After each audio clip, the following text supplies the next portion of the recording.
Hey, everybody. Have you ever had the feeling that people aren't listening to you? You're going down weird avenues and you just wish you could train your employees, train your customers, just like you would train your dog?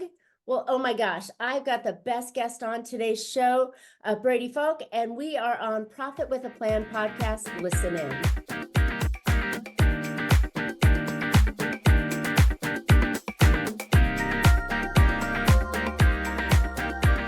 Hey, entrepreneurs, are you trying to make bigger profits in your small business? If you're like most of us business owners, increasing your profitability is always on your mind, and you're probably looking for ways to grow your revenue while growing your company. Well, you found a podcast that shares ideas to help you do just that. I'm Marcia Riner, known as the Profit Booster, and I'm a business growth strategist. I've helped tons of small business owners to establish and implement a tangible plan that guarantees increased profitability, guide your growth, and plans for a future exit. Because building a highly profitable and sale-ready business creates a win-win scenario. That's more money now and a windfall when it's time to let go. And I want to share strategies that I've learned with you on today's Profit with a Plan podcast. But before we get started, I have something special for you, just for you, my podcast audience. If you ever wanted to supercharge your business, avoid profit plateaus, operational headaches, and growth roadblocks, well, I've created a brand new Profit Booster playbook just for you. You'll uncover 3 essential strategies and the quick way to take action on them. This isn't just a single-page report. It's filled with impactful strategies, actionable steps, and expert guidance to elevate your profit. Go download these for free at boostingprofit.com. All right, so I'm excited to have my guest on today, Brady Foulk. He is a global keynote speaker, entrepreneur, philanthropist that has trained hundreds of people live on dog training, life, and psychology. A passionate and knowledgeable dog trainer whose expertise transcends conventional boundaries, with a rich tapestry of experience and certifications in dog training, life coaching, neuro-linguistic programming, that's NLP for you rookies, and ABA therapy. Brady has dedicated 6 years of his life to creating or crafting a perfect canine companions, whether it's honing their skills of dog service and instilling a sense of calm and security of emotional support animals. Brady's holistic approach resonates deeply with every furry friend and their loving owners, fostering a harmonious and enriched bond. Through this profound dedication and personalized approach, Brady has cultivated a community of dog enthusiasts who swear by his transformative methods, creating or crediting him with the newfound joy and companionship for their 4-legged family members. This is going to be so fun, Brady. I'm so excited to have you on the show today. Welcome. Thank you so much. I appreciate you. And I want your audience to know before we begin, if you have a dog, great. We're going to dive into some tips and tricks. We're going to kind of nerd out about it a little bit. But if you don't have a dog and you have a business and you have employees and leadership, we're also going to dive into how this is applicable to leadership and the people around you as well. So like you said it, great. My name is Brady, and I appreciate all you guys for being here for the next 25, 30 minutes. Awesome. Thanks. So I want to play a little bit before I ask you this great question, but I just wanted to change my screen background of what I've been having tons of fun with that I just if I could go find it, where did it go? There it is.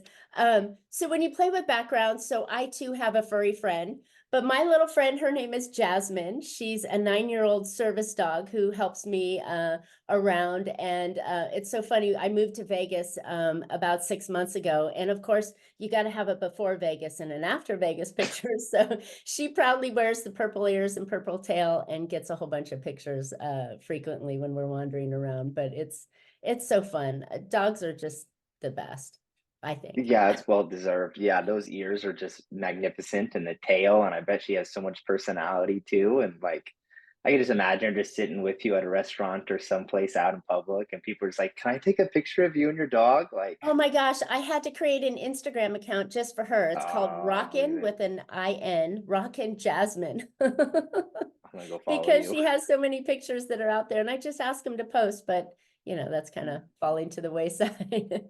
Yeah, the dog Instagrams are the best. They're like no drama. They're just like cute pictures of dogs. I love it. Exactly. So I thought I'd have fun and share with that. But okay, so We all have our stories of how we got into business, and kind of tell me where you led from, getting into dog training and then how that transitioned kind of into helping people in their businesses as well. Yeah, so I'm the oldest of six, and I've had to work since I was like 16 years old. So I've always kind of had a worker mindset. And then when I went out and found companies to work for, I wanted to find people who were doing it at their best so I can learn some things. So I went and worked at In and Out for one of my first jobs, which fast food, but they're one of the best fast food places out there. They got a lot of lessons to be Culture. learned. Uh-huh. Very good culture, like devoted people who love In and Out. I worked for Apple for a little bit. I worked for Amazon. And then ultimately I worked at a life insurance company and a small company. But as that was going good, that was my first like 9 to 5 job. I got my puppy, and everyone told me, "Don't get a dog. Like you're 21 years old, 22 years old. Like You'll come never drink get with us." housing. That too, right? I had to pay an extra deposit, and everything's more expensive. And they're like, "Just don't do it." But knowing me, as you'll find out, if you tell me not to do something, I'm gonna do it.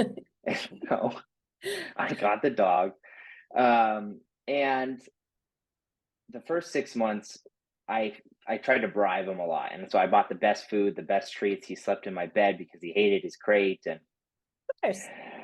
yeah, right. But that didn't teach him how to tell me when he had to go to the bathroom or to not eat my carpet, which cost me my $1,000 deposit, and like, or the carpet cleaner that I had to go rent. Right, so I hit my rock bottom.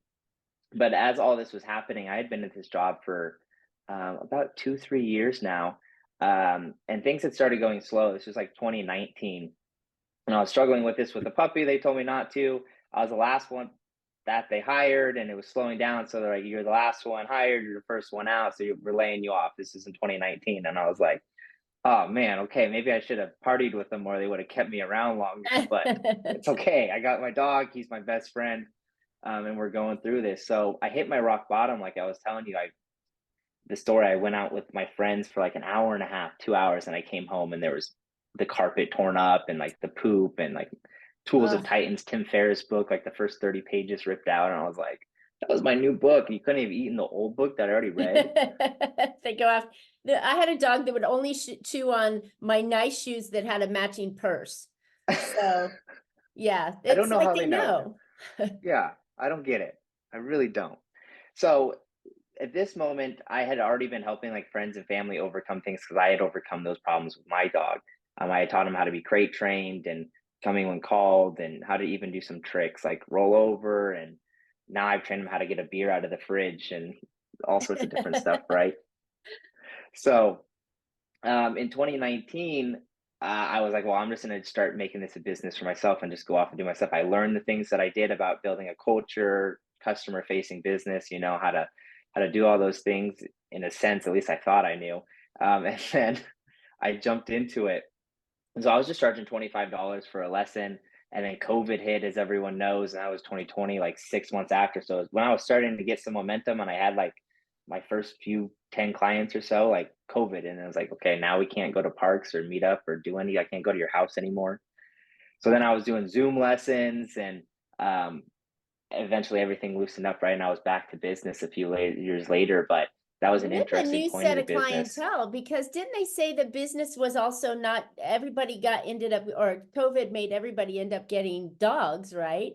That And too. as well as babies, but you have COVID dogs that were used to having you around the house all the time. And when people went back to work, dogs didn't Yeah. like Yeah. Yeah. That was a huge thing, like getting people ready for that transition back on their dogs because everyone was letting their dogs sleep in their beds and they were home all day. So yeah, that was bad good. But habits.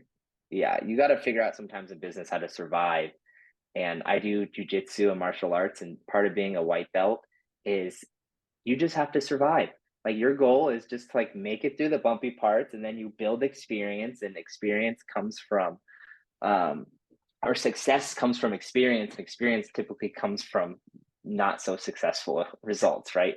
Exactly. So, uh, but yeah, so now I'm living in Austin, Texas. I moved from San Diego like a year and a half ago, and I've rebuilt my business out here now, which is always a fun journey for marketing and all that good stuff. I lost Yes. all my organic leads and have to do it again, but Awesome. yeah, that's where I'm at now. So, great story. I mean, we've all had our stories and how they connect us to what we're doing now. And I just love the idea that, you know, dogs who are a big part of many people's lives. So a lot of people like their furry, children more so than their, non-furry children.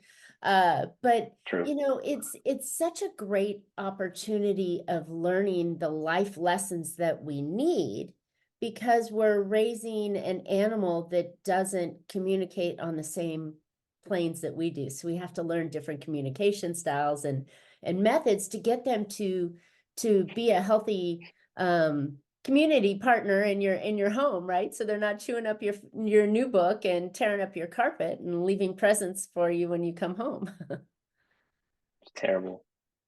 Yeah, no, I believe dogs are spiritual animals. I think that they come to give you specific gifts, and sometimes like gifts people like typically, but problems are also gifts. You just don't like them as much, right? But they give you these opportunities to grow in a way. Mm, And then they love it. also love you unconditionally. Yeah, So I they're know, there right? for you all the time, whenever you need. Even after I'll share a story later, but even with animals that are abused, they still can find love in their heart to forgive and to keep moving forward. So it's just a beautiful thing they give us. Love it. All right. So, how do we translate dog training into a business culture? I know this is kind of an interesting way of having a pack mentality of sort, right? Yeah, definitely. So you can use a lot of the things from dog training for the people and vice versa, people for the dog training. That's why I study NLP. I'm a big Tony Robbins person too. So anytime when you're defining a culture, you have to connect and appreciate their world. Mm. And like connect and appreciate the world, mind, body, and spirit. So that is whenever I take in a dog or I get a new client, that's my first goal, like to see where you're at, where you want to go, and to understand where you're at. And there's a brilliant book called Fire Child, Water Child, which dives into more of the nuances of each of these characters. We can talk about that a little later, maybe, but body language is very important. So I'm watching the owner's body language. So if I say something and they make a weird face, I'm gonna be like, I'm gonna ask some more questions or find out like what's going on about that. Is your dog jumping on you? Like what's happening around the house? Are you the spouses not aligning? Because that's another thing, right? Because everyone has to be on the same page. So if one person wants them to sleep in the bed, but the other one doesn't, how do you work through that? And that's kind of like a business in itself too. You got disagreements and you gotta collaborate. So, but once you can connect and appreciate their world, that sets the cornerstone of, okay, like I know who you are, I know what you want. And then the next step is we're gonna connect more and then we're gonna get leverage. We have to understand we have to use pain and pleasure to make change a must. And we have to know like what will happen if we continue to allow this behavior to progress, right? And sometimes these behaviors they're slippery slopes or even they're like icebergs. They look cute on the surface, but when they start getting like some people like, oh, it's just my sandal. I don't care about my sandal. But then next thing you know, they're eating the matching shoe with the bag, and you're like, oh man, this just went way worse. Like I don't care about the $13 sandal, but this one I do. So Exactly. we got to make sure we got leverage. So those are the first two steps that I take people through with their dogs, and just like where are you at, where do you want to go, and then why is this important to you? Like what's the pain it's causing you? Like the pain for me, it cost me my deposit, which I didn't have an extra $1,000. I had to stay up hours to clean the carpet, and like my dog was barking all the time. It was terrible. Mm. So you have to know those things and you have to see them as they are, not worse than they are, not better than they are, but like be honest with yourself. Exactly. Once you can assess the position you're in, you can now make changes and make directions on it.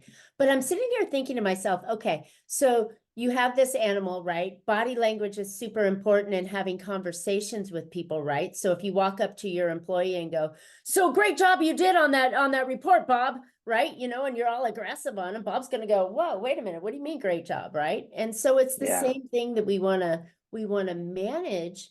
And I think that the correlation between the dog training and it shouldn't be taken negatively, listeners, that, dog training is not bad.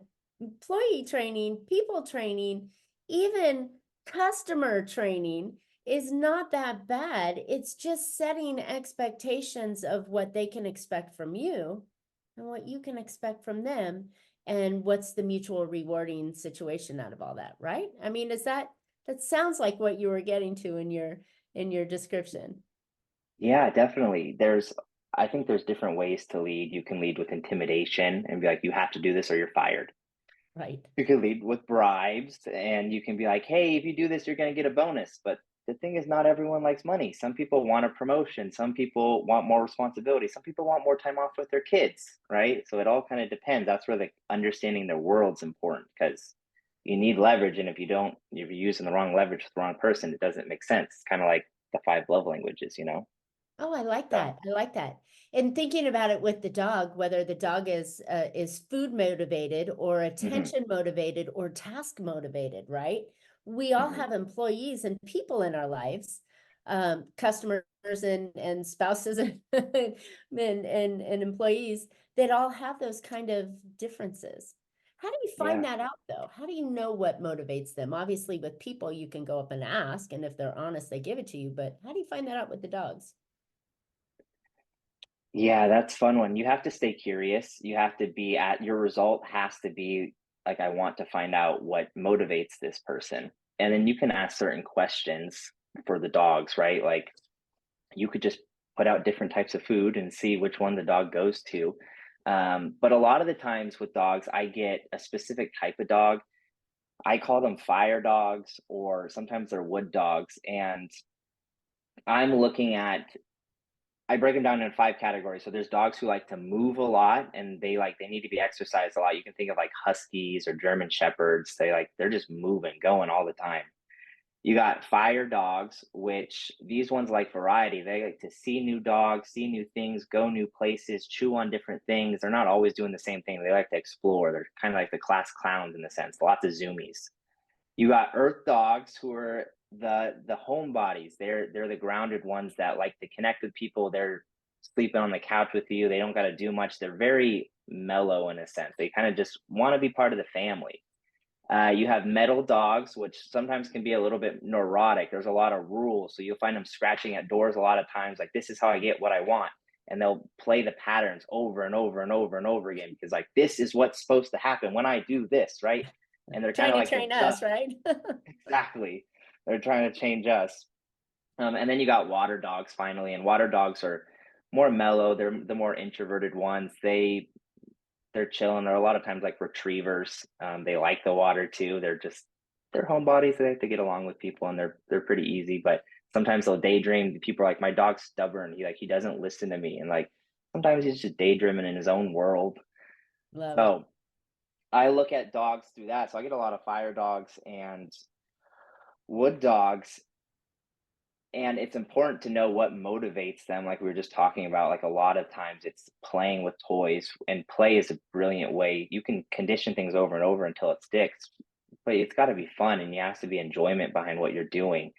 And playing with toys a lot of times is motivation for them, and then just love and attention can be even motivation for them. So you just described my soon to be 5-year-old grandson. So Oh he's the yeah. fire dog. He's always running around doing all the crazy things.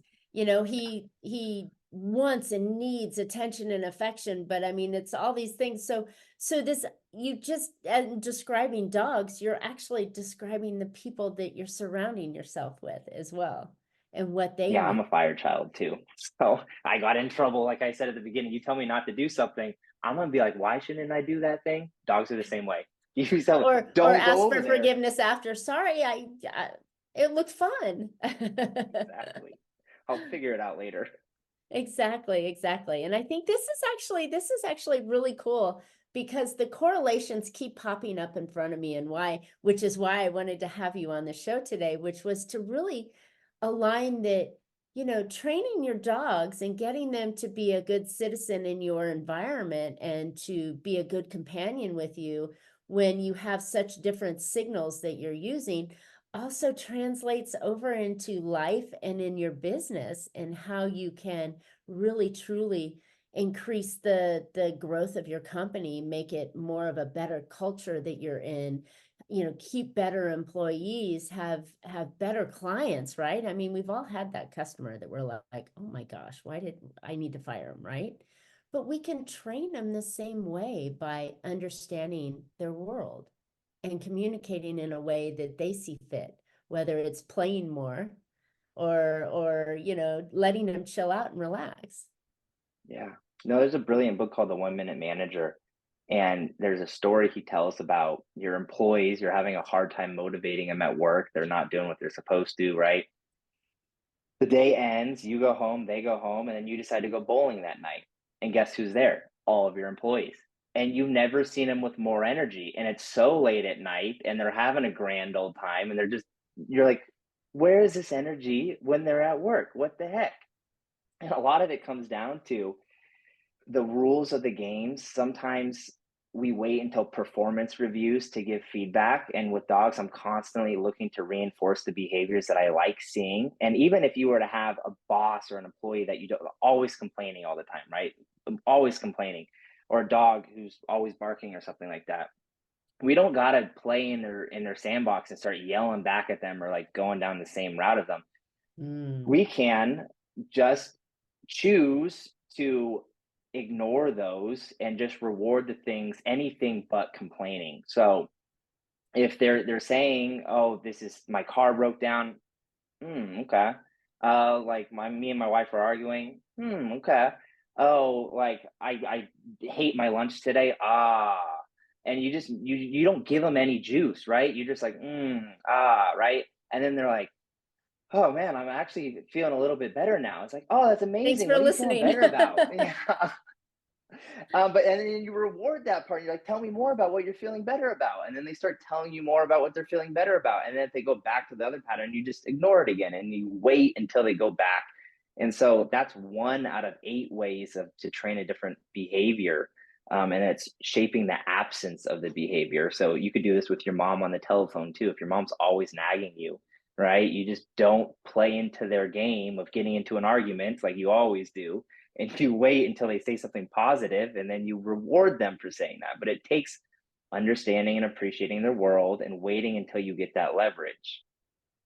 That's a tough task to have when the dog is barking at the TV or mom is nagging at you or the employee is complaining. At that time, you're like, I've heard this for so many times. And I think that's where the leadership comes in, where you have to just go, I can deal with this in a way, and it'll be harder in the beginning, but it'll be better in the long term.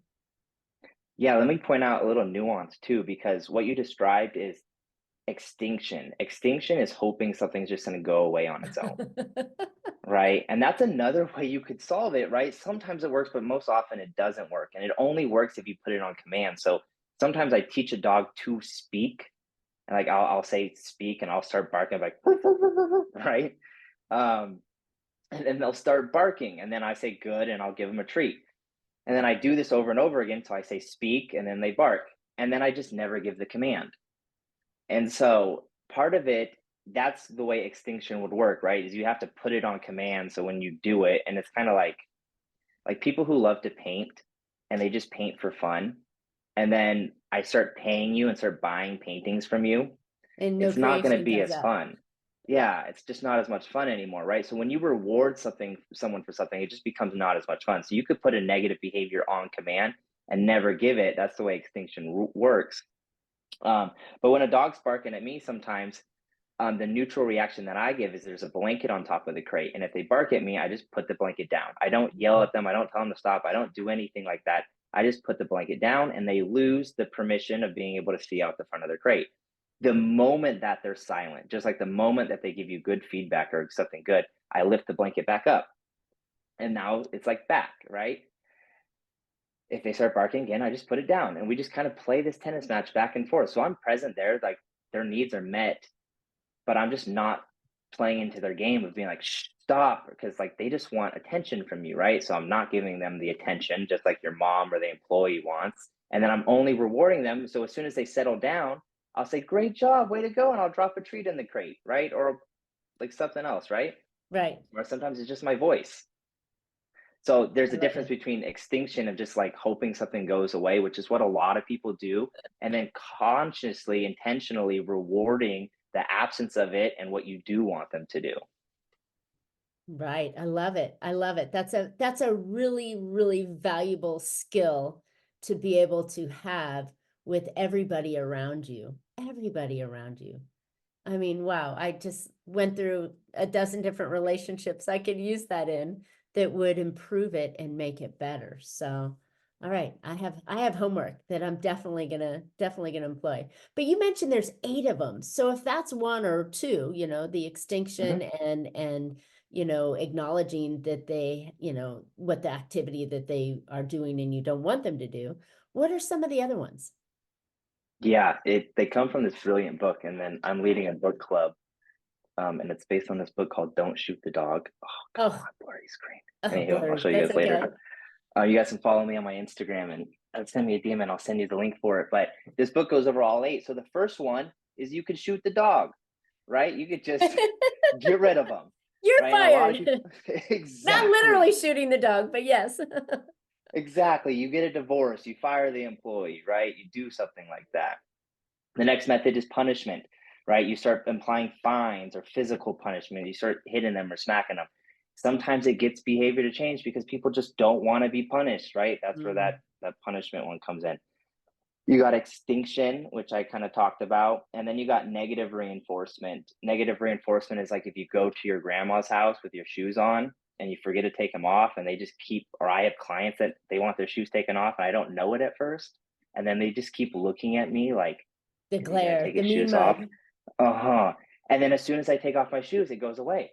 And so that's negative reinforcement. It's like your seatbelt beeping at you until you put it on, right? So you could just nag someone until they change your behavior, but it's not a very pleasant way to get behavior, but it works, right? So all of these work, but they all come with consequences. So those are the 4 kind of like and ways. And then the 4 good ways are you train an incompatible behavior. So training an incompatible behavior, that means something that does not work with the current behavior. So for dogs, a lot of times dogs run to the front door when people come. Right. So I train them when they hear the knock, which is the trigger typically, like the knock happens and then they run to the door and then people come inside and it's rewarding for them. So I train dogs when they hear the knock, they run to their crate. So running to their crate is incompatible with running to the front door. Mm, So I'm got it. looking for ways that like I mix up the signal in their brain. So I just find out whatever the trigger is and I change that. So if a dog is barking at other dogs on a walk, and this is the one I use most, is why I'm kind of diving down into it because like my brain's always like, what's incompatible with this behavior, right? Right. So if a dog is barking at someone at another walk, what's incompatible is them looking at me, or they're searching for treats on the ground, or they playing with a toy, or them jumping through my arms or doing something, right? So I want to change their focus to something, anything. A lot of times people are like, stop barking, stop jumping. And when you say Yanking and stop, choking on them. Yeah. yeah, when you say stop, you're just putting more energy towards that thing. Like if you tell me not to do something, I'm going to do it, right? If I tell you stop thinking of a banana, you may not even have been thinking of a banana, but now I Now I'm said seeing stop thinking of bananas. it. Thank you. Exactly. So you train an incompatible behavior. Um,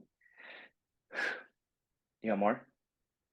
This is great. Well, yes, finish up the 3 more that, and you don't have to give us the full education on them, but give us the highlights on them because I'm sure you've got, options for us to delve in more with.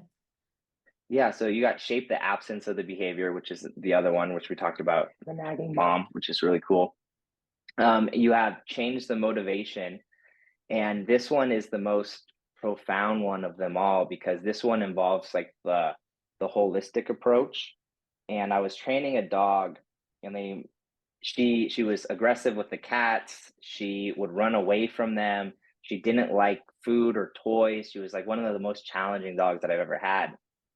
And so I was like, okay, how do I'm connecting and understanding her world. She doesn't like a lot of things. I get it. Like, what are the things she does like? So she liked tuna and she liked to be chased around the yard. So she kind of likes to play, but it's on her terms. Yes. Um, and so I'm finding the leverage points and I'm understanding your world.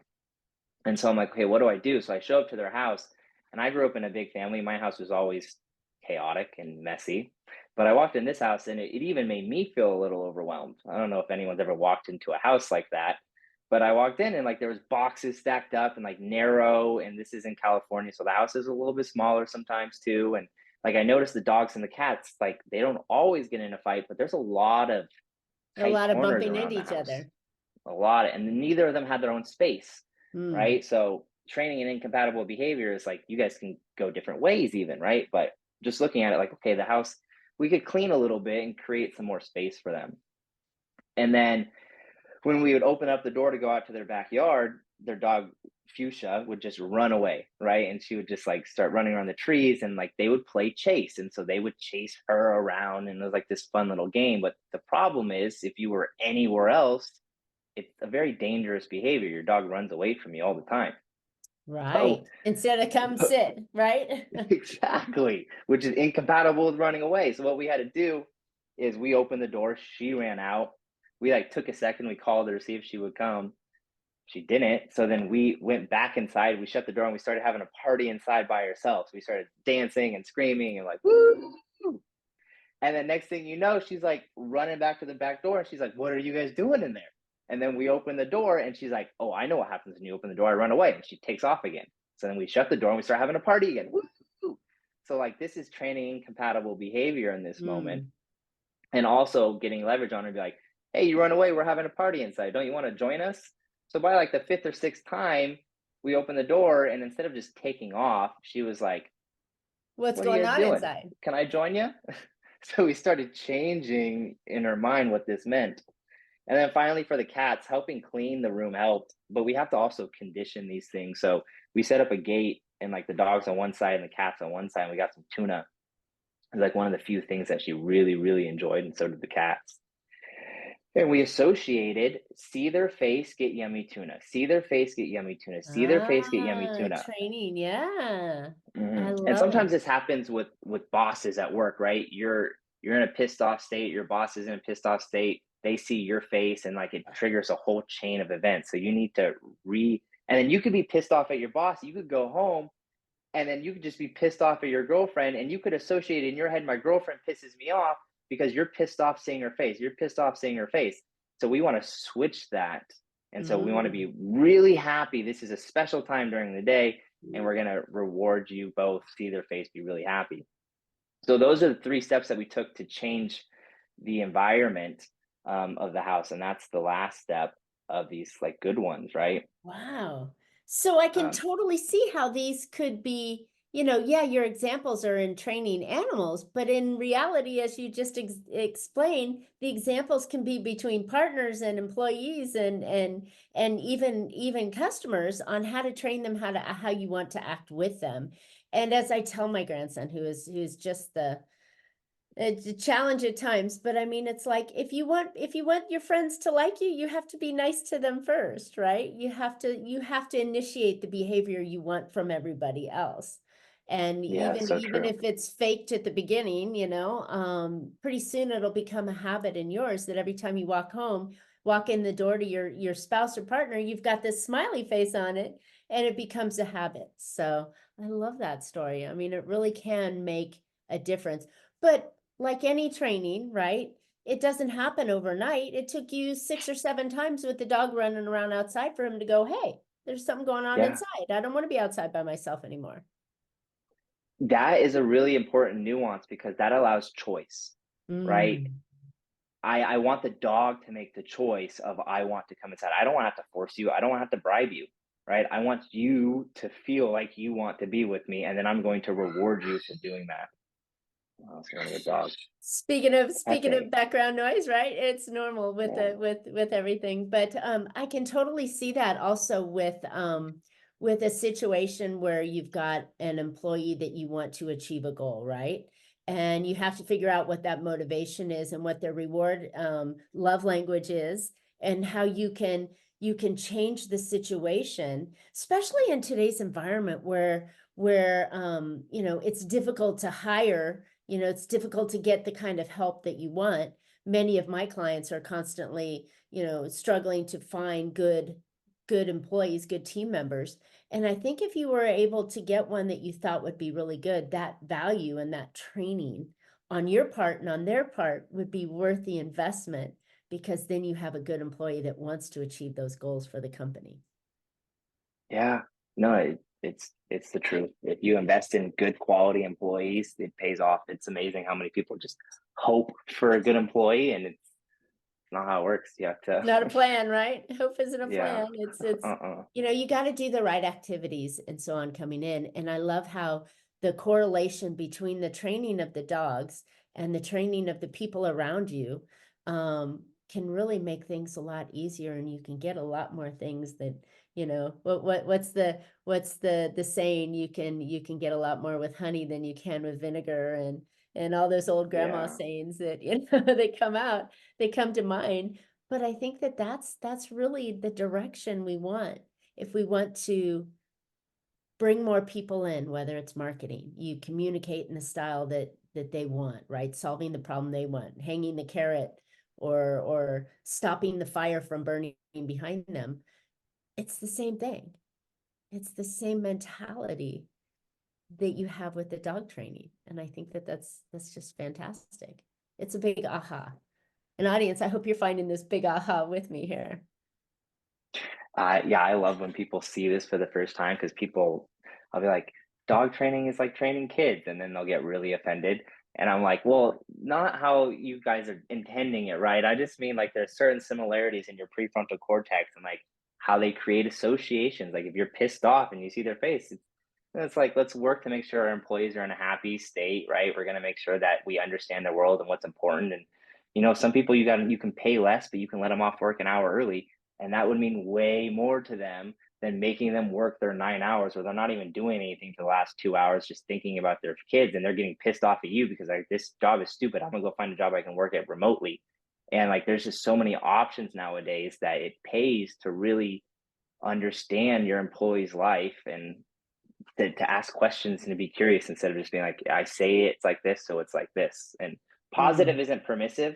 I'm not saying like you go and give your employees every single thing that they want, right? I don't give the No. dogs everything. There's rules like in Monopoly, but there's certain things that you can go and like be mindful of and accommodate for. And I think you'll get a lot more out of everybody around you if you do that, if you look at the world that way. Yeah, So, if you treat them hey, like a human instead of just like your like a employee. dog.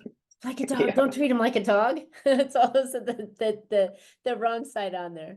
All right, Brady, this has been fantastic. I mean, I have gotten so many ideas and correlations. And I too, like I showed in the picture, I've been a dog owner all my life. So I've had good training and bad training. But I think that this can go on through our people skills as well. So where can listeners find out more about you and your programs and your dog training and how it could relate to people training? So I believe what you write, you invite. And years ago, I wanted a dog who could ride a skateboard. And that was always something that was like on my bucket list, and it's written down. And this is the year I got a new puppy. She's 8 months old now. And I was like, I'm teaching her how to ride a skateboard. This is going to be awesome.